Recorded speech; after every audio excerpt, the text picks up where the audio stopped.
میرے رب ذوالجلال کا حکم ہے اور ایک طرف انسانیت ہے. انسان یہ سوچے کہ مجھے دنیا دیکھ کر کے کیا کہے گی، یہ کیا کر رہا ہے، اور ایک طرف ہے میرا رب کیا فرمائیں گے، میرے اللہ کیا فرمائیں گے، میرے اللہ کیا چاہتے ہیں. رب ذوالجلال کو دیکھتے ہوئے کہ میرے اللہ دیکھ رہے ہیں، میں اللہ کے لیے کر رہا ہوں. اب اگر پوری کائنات انسان کے خلاف ہو جائے اور پوری کائنات انسان کو کہے کہ یہ ٹھیک نہیں ہے، لیکن وہ عند اللہ صالح ہو، اللہ کے ہاں اس کا مقام ہو، اس کو وہ کرنا چاہیے. حیرانگی کی بات ہے، ایک عجیب واقعہ ہے. ایک شخص نے کسی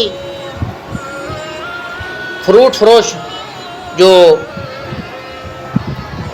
پھل بیچتا ہے اس کے پاس جا کر کے کہا کہ مجھے اللہ کے نام پہ ایک کیلا دے دو، اللہ کے لیے ایک کیلا دے دو. اس نے کہا کہ ٹھیک ہے. ایک کیلا ٹوٹا پھوٹا جو پرانا میلا گلا سڑا پڑا تھا اٹھا کر کے دے دیا.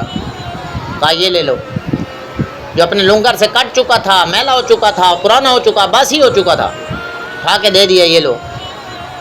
اب اسی شخص نے، وہ اللہ کا کوئی ولی تھا، اسی شخص نے پھر اس بندے کو کہا کہ اب مجھے اپنے کیلوں میں سے سب سے اچھا کیلا چن کے دو، میں اس کی قیمت ادا کروں. اس نے ایک بہت اعلیٰ اور عمدہ قسم کا تر و تازہ کیلا اٹھا کے دیا. پوچھا بزرگ نے کہ بھئی یہ کیلا کتنی قیمت کا ہے؟ اس نے کہا کہ یہ تو اتنی قیمت کا ہے، 10 روپے کا ہے بالفرض. اب اس نے 10 روپے ادا کر دیے اور وہ کیلا لے لیا اور اسی دکان کے سامنے کھڑے ہو کے دونوں کیلوں کو دونوں ہاتھوں میں پکڑ لیا اور اوپر دیکھنے لگا اور کہنے لگا یا اللہ، آج لوگوں کے دل میں آپ کے نام کی قدر 10 روپے کی قدر سے بھی کم ہے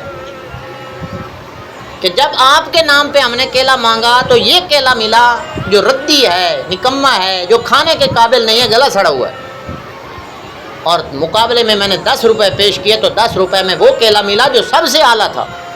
اے اللہ، لوگوں کے دل میں آپ کے نام کی قدر باقی 10 روپے جتنی بھی نہیں رہ گئی.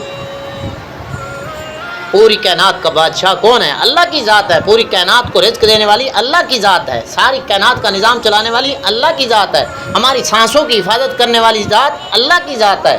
ہماری آنکھوں کی حفاظت کرنے والی ذات اللہ کی ذات ہے. سماعت دینے والی ذات اللہ کی ذات ہے. بلوانے والی ذات اللہ کی ذات ہے. حدیث پاک میں آتا ہے، انسان مفہوم ہے ایک روایت کا، انسان قدم اٹھا چکا ہوتا ہے اور اس کا قدم کانٹے پہ جا رہا ہوتا ہے اور اللہ تعالیٰ پچھلے قدم کو ان بیلنس کر کے اس میں لڑکھڑاہٹ پیدا کر کے اس کو کھڈا لگوا کر کے اللہ اس کا وہ قدم کانٹے سے ہٹا کر کے دوسری جگہ رکھوا دیتے ہیں.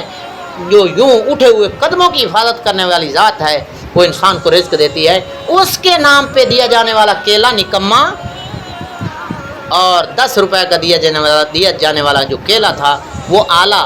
یہ ایمانی کیفیت جب کمزور ہو جاتی ہے تو انسان کو دنیا تو نظر آتی ہے، آخرت اللہ کی ذات نظر نہیں آتی. جبکہ انسان کی زندگی کا اصل مقصد کہ میرے اللہ دیکھ رہے ہیں، میرے اللہ کیا چاہتے ہیں، میرے اللہ راضی ہوں گے، میں دین کے حکم کے اوپر اگر لگا رہوں گا، اللہ کے حکموں کو پورا کرنے میں لگا رہوں گا، اس میں میری عظمت بھی ہے، بلندی بھی ہے، شان بھی ہے، اور دیکھنے والی ذات رب ذوالجلال ہے. دنیا بھلے کچھ بھی کہے لیکن میں اللہ کو دیکھ رہا ہوں، اللہ مجھے دیکھ رہے ہیں، میں اللہ کے لیے جی رہا ہوں اور اللہ کے لیے کر رہا ہوں. یوں جینے کا پھر مزہ بھی کچھ الگ ہے. جبکہ ہماری نظر میں کیا ہوتا ہے، او ہو اس موقع پہ میں یہ کام کیسے کروں، لوگ کیا کہیں گے. ہمارے مال سے، ہمارے رزق سے، ہماری خیرات سے، ہمارے نیکی کے کاموں سے، ہر چیز سے روحوں کو نکال دیا گیا ہے. وجہ کیا ہے؟ روح نکل گئی ہے. اس کی وجہ یہ ہے کہ سب کام ہم نیکی کے اگرچہ کر رہے ہیں لیکن دکھلاوا دنیا کا. دنیا دار کیا کہیں، لوگ کیا کہیں گے، اس نے ایسا کیا، لوگ کیا کہیں گے. بھائی اللہ کا حکم ہے، اللہ کا امر ہے، اللہ کی منشا اور مرضی کے خلاف ایسا ہی ہوگا. پھر